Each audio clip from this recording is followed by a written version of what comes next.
నమస్తే అండి. ఎలా ఉన్నారు అందరూ? బాగున్నారా? నేనైతే బాగున్నానండి. మీ అందరికీ అమ్మవారి ఆశీస్సులు ఎల్లప్పుడూ ఉండాలని కోరుకుంటూ ఈ రోజున మనం ఒక పరిహారం గురించి తెలుసుకోబోతున్నాం. పరిహారం అన్నారు, ఇక్కడ మొక్క చూపిస్తున్నారు ఏంటండి అని మీకు డౌట్ వచ్చే ఉండొచ్చు. అది కూడా చెప్తానండి, అన్నీ కూడా చెప్తాను వీడియోలో. ముందైతే ఈ పరిహారాన్ని ఎవరు చేసుకోవాలి, ఎలాంటి సమస్యలు ఉన్నవారు చేసుకోవాలనేది తెలుసుకుందాం. ఎవరైతే వారు చేస్తున్న వృత్తి వ్యాపారాల్లో అభివృద్ధి అనేది సరిగ్గా లేదు, ఎంత కష్టపడుతున్నా అభివృద్ధి లేదు, డబ్బు కూడా రావటం లేదు, ఉద్యోగం చేస్తున్నారు, ప్రమోషన్స్ లేవు, ఉద్యోగంలో ఎదుగుబొదుగు అనేది లేకుండా ఉంది మీకు, ఇంకా ఉన్నత స్థాయి కోసం మీరు ట్రాన్స్ఫర్స్ కోసం ఎదురు చూస్తున్నారు, అవి కావటం లేదు, ఎన్ని ప్రయత్నాలు చేసినా పనులు కావటం లేదు, అటు చూస్తే డబ్బు రావటం లేదు. చాలామంది ఇలాంటి సమస్యలతో బాధపడుతూ ఉంటారు. ఇంకా చూసుకుంటే కుటుంబంలో ఎప్పుడు చూసినా గొడవలు ఉంటాయి, మీకు పిల్లలతో గొడవలు ఉంటాయి, భార్యాభర్తల మధ్య గొడవలు, మీ పిల్లలు మీ మాట వినకుండా తప్పుడు దారిలోకి వెళ్ళిపోతున్నారు, అసలు మీ మాట వింటలేదు, వాళ్ళు సరైన మార్గంలోకి రావాలని మీరు ప్రయత్నాలు చేస్తూ ఉంటారు, కోరుకుంటారు. మీరు వాళ్ళ మనసు మారి అనుకూలంగా మారాలంటే ఈ పరిహారం మీరు చేసుకోవాలి. అసలు ఇలాంటి సమస్యలు ఎందుకు వస్తాయి అనేది చూసుకుంటే ఇక్కడ జాతకంలో బుధగ్రహం బలం లేక రాహుగ్రహంతోనూ ఇలాంటి ఇబ్బందులు వస్తూ ఉంటాయి. ఈ రెండు గ్రహాల యొక్క బలహీనత వల్ల ఇలాంటి సమస్యలు ఎదురవుతూ ఉంటాయి. ఈ పరిహారాన్ని మీరు చేసుకోవడం వల్ల ఆ గ్రహాలు బలపడతాయి, మీకు డబ్బుకు లోటు ఉండదు, డబ్బు నిరంతరం వస్తూనే ఉంటుంది. చేస్తున్న పనుల్లో వృత్తి వ్యాపారాల్లోనూ అన్నిట్లో కూడా లాభాలు వస్తాయి. మీకు ఉద్యోగంలో మీకు ప్రమోషన్స్ వస్తాయి, పై స్థాయికి వెళ్ళడానికి ట్రాన్స్ఫర్స్ అవుతాయి. ఈ సమస్యలతో ఎవరైతే బాధపడుతున్నారో తప్పకుండా ఈ పరిహారం చేసుకోండి. కుటుంబ సభ్యుల మధ్య ఉన్న గొడవలు తగ్గిపోతాయి, పిల్లలు తప్పుడు మార్గంలోకి వెళుతుంటే వాళ్ళు సరైన మార్గంలోకి వస్తారు. ఇక ఈ పరిహారాన్ని ఆడవారైనా మగవారైనా ఎవరైనా చేయొచ్చు, కాకపోతే నెలసరి టైంలో ఉన్నప్పుడు మాత్రం చేయకండి. ఈ పరిహారాన్ని బుధవారం రోజున చేయవలసి ఉంటుంది. బుధవారం రోజున ఉదయం నుంచి సాయంత్రం 6 గంటల లోపుగా చేయాలి. 6 గంటలు పైబడిన తర్వాత చేయకండి, 6 గంటల లోపుగానే చేయాలి, అప్పుడే మంచి రిజల్ట్ ఉంటుంది. ఇక ఈ పరిహారానికి కావాల్సింది మనకి ఒక వాము మొక్క అవసరం ఉంటుంది. చూస్తున్నారు కదండి, వాము మొక్క ఇది. ఒకవేళ ఈ వాము మొక్క మీకు దొరకకపోతే వాముతో కూడా మనం చేసుకోవచ్చు ఈ పరిహారం. కానీ ఎలా చేయాలనేది కూడా చెప్తాను, మీరు చూస్తూ ఉండండి వీడియోని. ఈ వాము మొక్క మనకి ఎక్కడైనా పార్కులో కానీ అలానే ఎవరైనా దగ్గర ఉంటే కనుక కాస్త అడిగి చూడండి, వాళ్ళు ఇస్తారు. లేదంటే నర్సరీలో కూడా మనకు దొరుకుతాయి ఇలాంటివి. అక్కడైనా సరే మీరు తెచ్చుకోండి, ఒక చిన్న కొమ్మ తెచ్చుకోండి సరిపోతుంది. ఆ కొమ్మను తెచ్చుకొని ఇంట్లో పెట్టుకోండి. ఈ పరిహారాన్ని నమ్మకంతో మీరు చేయండి, ఖచ్చితమైన రిజల్ట్ ఉంటుంది. ఎవరికైతే ఇప్పుడు చెప్పుకున్నామో సమస్యలు వాళ్ళు చేసుకోండి. చేసిన తర్వాత మీరే అంటారు మంచి పరిహారం చెప్పారని. మీకు వచ్చిన రిజల్ట్ని మాత్రం నాతో షేర్ చేసుకోవడం మర్చిపోకండి. అలానే ఈ వీడియోకి ఒక లైక్ చేయడం మర్చిపోకండి. సబ్స్క్రైబ్ కాకుండా ఎవరైనా కొత్తవారు ఉంటే అనేక రకాలైన సమస్యలకు సంబంధించిన పరిహారాలు పూజలు ఉన్నాయండి మన ఛానల్లో. మీరు ఒకసారి ఛానల్లోకి వెళ్ళి చూడండి. మీరు చేయగలిగే మీకు వీలయ్యే ఒక పరిహారాన్ని ఎంచుకొని తప్పకుండా ప్రయత్నం చేయండి. సబ్స్క్రైబ్ కాకుండా ఉంటే మన ఛానల్కి సబ్స్క్రైబ్ చేసుకొని బెల్ బటన్ ప్రెస్ చేసి ఆల్ అనే నోటిఫికేషన్ని ఆన్లో పెట్టుకోండి. వీడియోని ఎండింగ్ వరకు చూడండి. ఈ వీడియోని మీకు అన్ని విషయాలు తెలుస్తాయి. లేదంటే ఎక్కడో ఒక పాయింట్ మీరు మిస్ చేసుకుంటారండి, సరిగ్గా చేసుకోలేరు. మీరు ఎండింగ్ వరకు చూడండి. ఇక పరిహారం మాటకు వెళదాము. ఈ పరిహారాన్ని బుధవారం రోజున ఉదయం లేచిన దగ్గర నుంచి మీరు సాయంత్రం 6 గంటల లోపుగా చేయాలి. అర్థమైందనుకుంటున్నానండి. అంటే ఈ మొక్కని మీరు 6 గంటల లోపుగా ఇంటికి తెచ్చేసేసుకోండి.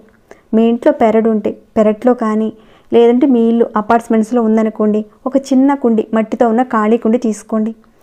ఆ ఖాళీ కుండిలో ఈ చెట్టును చక్కగా పాతి పెట్టండి. చెట్టు బలంగా ఎదగడానికి కాస్త ఎరువు మట్టి అన్నీ కూడా కలిపి కుండీని సిద్ధం చేసి పెట్టుకొని కొమ్మని నాటండి. ఇక్కడ నేను చూపిస్తున్నాను కదండి, ఈ రకంగా చేయండి. ఇలా నాటిన తర్వాత ఆ కుండీని ఉత్తర దిక్కులో కానీ లేదంటే నైరుతి దిక్కులో కానీ పెట్టండి. నైరుతి అంటే ఇక్కడ పడమర దక్షిణ కార్నర్ని నైరుతి అంటారు, ఆ దిక్కులో పెట్టండి. లేదంటే మీరు పెరట్లో వేసే పని అయితే ఆ దిక్కులోనే పెట్టండి. ఆ రకంగా మీరు పెట్టేసిన తర్వాత ఈ మంత్రాన్ని ఒక 4 సార్లు మనసులో అనుకోవాలి. ఆ మంత్రం ఏంటంటే ఓం రం రాహువే నమః. ఈ మంత్రాన్ని మీరు ఒక 4 సార్లు అనుకోవాలి. ఈ మంత్రం నేను స్క్రీన్పై ఇస్తానండి, మీరు చూడొచ్చు.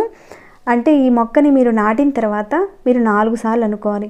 అయితే ఈ మొక్కను పెట్టడానికి మీరు ముందుగానే ధూప్ స్టిక్స్ అలానే ఒక అగ్గిపెట్టె అన్నీ కూడా అక్కడికి తీసుకువెళ్ళండి. మొక్క దగ్గరికి తీసుకువెళ్ళి మొక్కను నాటిన తర్వాత ఆ మంత్రాన్ని మనసులో తలుచుకొని ఆ తర్వాత సాంబ్రాణి పుల్లలు కానీ లేదంటే ధూప్ స్టిక్స్ కానీ వెలిగించి ఆ మొక్కకు చూపించండి, ధూపం చూపించండి. బుధవారం రోజున ఈ సమస్యలు ఉన్నవారు ఈ పరిహారం చేసుకోవాలి. ఒకవేళ ఈ వాము మొక్క దొరకకపోతే వాముతో ఈ పరిహారం చేసుకోండి. ఇందాక చెప్పుకున్న విధంగానే మట్టితో ఉన్న కుండీని సిద్ధం చేసుకోండి. తర్వాత మీరు తీసుకువెళ్ళండి వాముని అక్కడికి. ఒక చిన్న ప్లేట్లో తీసుకువెళ్ళి ఒక 4 చిటికెలు వాముని కుండీలో వేస్తూ ఇందాక చెప్పుకున్న ఆ మంత్రాన్ని చదువుకుంటూ వేయండి. తర్వాత వేసిన తర్వాత కొద్దిగా నీళ్ళని ఆ కుండీలో వేసిన తర్వాత కాస్త చిలకరించండి. అలా కాస్త చిలకరించండి. తర్వాత సాంబ్రాణి ధూపాన్ని చూపించాలి. అంటే చిలకరించిన తర్వాత మొక్కకనే కాదండి, మీరు వాము వేసిన తర్వాత కూడా సాంబ్రాణి ధూపం చూపించాలి.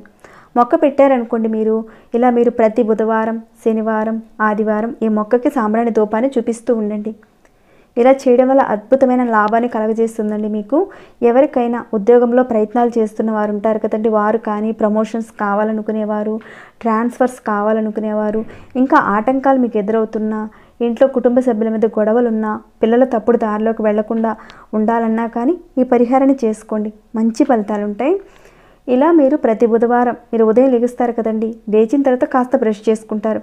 తర్వాత మీరు కాస్త ఆ చిన్న వాము మొక్కలో నుంచి కాస్త ఆకును తుంచి ఒక చిన్న మొక్కని అంటే ముక్క కాస్త తీసుకోండి, మీరు నోట్లో వేసుకోండి. అంటే పెట్టిన వెంటనే తుంచేకండి, కాస్త దాన్ని ఎదగనివ్వండి. కాస్త ఎదిగిన తర్వాత ఇక్కడ చూస్తున్నారు కదండి, చక్కగా ఆకులు వచ్చేసాయి కదా, ఆ రకంగా చెట్టు బాగా పుంజుకున్న తర్వాత దాంట్లో నుంచి ఒక చిన్న ఆకు ముక్కను తీసుకొని నోట్లో వేసుకోండి. ఈ విధంగా చేయడం వల్ల బుధుడు, రాహువు చక్కగా బలపడతాడు. ఇంకా ఈ 2 గ్రహాలు బలపడడం వల్ల డబ్బుకు లోటు ఉండదు మీకు. రాహువు, బుధుడు నీచంలో ఉంటే వ్యాపారం చేసినా, మీరు ఏది చేసినా కానీ కలిసి రాదు. మీకు నిరంతరం డబ్బు రావడానికి మార్గాలు తెలుస్తాయి, డబ్బు వస్తుంది ఈ విధంగా చేయడం వల్ల. అలానే మీరు బుధవారం రోజున పెసలు గ్రీన్ కలర్లో ఉంటాయి కదండి, పెసలు, వాటిని మీకు దగ్గరలో ఏదైనా దేవాలయంలో దానంగా ఇవ్వండి. వాటిని అంటే కుదిరినంత వరకు బ్రాహ్మణుడికి ఇబ్బంది లేకుండా మీకు ఒక 1/4 కిలో కానీ 1/2 కిలో కానీ అలా ఇవ్వండి. వారికి దేవాలయాల్లో దానంగా ఇవ్వండి. మీకు కుదిరినంతలో బ్రాహ్మణులకు దానంగా ఇవ్వండి. ఒకవేళ బ్రాహ్మణుడికి ఇవ్వడానికి మీకు కుదరకపోతే ఎవరికైనా పేదవారికి ఇవ్వండి. ఇంకా ఈ రోజున అంటే ఈ బుధవారం రోజున కంపల్సరీగా ఆవుకి పచ్చగడ్డిని తినిపించండి. తోటకూర కానీ, కొత్తిమీర కానీ, పాలకూర కానీ, ఇలాంటి ఆకుపచ్చని ఆకుకూరలు ఉంటాయి కదండి, ఏదో ఒకటి ఆవుకి తినిపించండి. అలానే మరొక పని అండి, మీకు దగ్గరలో ఎక్కడైనా దేవాలయం ఉంటే ఆ దేవాలయానికి మీరు పంచదారని కానీ లేదంటే కర్పూరాన్ని కానీ ఇస్తూ ఉండండి. దేవుడు పూజకి ఇస్తూ ఉండండి. అలా మీరు ప్రతి బుధవారం చేస్తూ ఉండండి. అంటే చిన్న డబ్బాలు ఉంటాయండి, మనకు కర్పూరం డబ్బాలు ఉంటాయి కదా, అమ్ముతారు కదా, వాటిని ఇవ్వండి.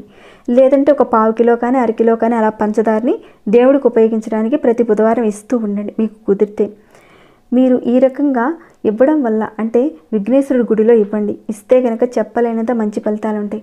ఒకవేళ ఆ దేవాలయంలో ఇవ్వడానికి మీకు కుదరని పక్షంలో ఎవరికైనా సరే పేదవారికి దానంగా ఇస్తూ ఉండండి. ఆ రకంగా ప్రతి బుధవారం చేస్తూ ఉండండి. ఖచ్చితంగా ఉద్యోగ ప్రయత్నం చేస్తున్న వారికి కోరుకున్న ఉద్యోగం వస్తుంది.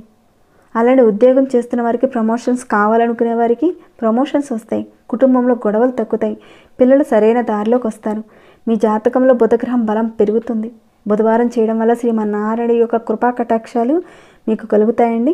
చాలా మంచి పరిహారం. ఇప్పుడు చెప్పుకున్న సమస్యలు ఎవరికైతే ఉన్నాయో తప్పకుండా పాటించండి. మంచి ఫలితాలు అయితే ఉంటాయి. మార్పులు అయితే ఖచ్చితంగా మీరు చూస్తారు. ఇక ఈ వీడియోని ఇంతటితో ముగిస్తున్నాను. ఇంకేమైనా డౌట్స్ ఉంటే అడగండి, తప్పకుండా రిప్లై ఇస్తాను. ఇంకా లైక్ చేయకుండా ఉంటే ఒక చిన్న లైక్ చేయండి. ఇంకా మీ మనసుకి ఎలా అనిపించింది అనేది ఈ వీడియో పట్ల కాస్త ఒక చిన్న కామెంట్ ద్వారా నాకు తెలియచేయండి. సబ్స్క్రైబ్ కాకుండా ఉంటే సబ్స్క్రైబ్ చేసుకొని ప్రతిరోజు మన ఛానల్లో ఉన్న వీడియోస్ని చూస్తూ ఉండండి. మరొక భక్తి వీడియోలో మళ్ళీ మిమ్మల్ని కలుసుకుంటాను. అంతవరకు సెలవు.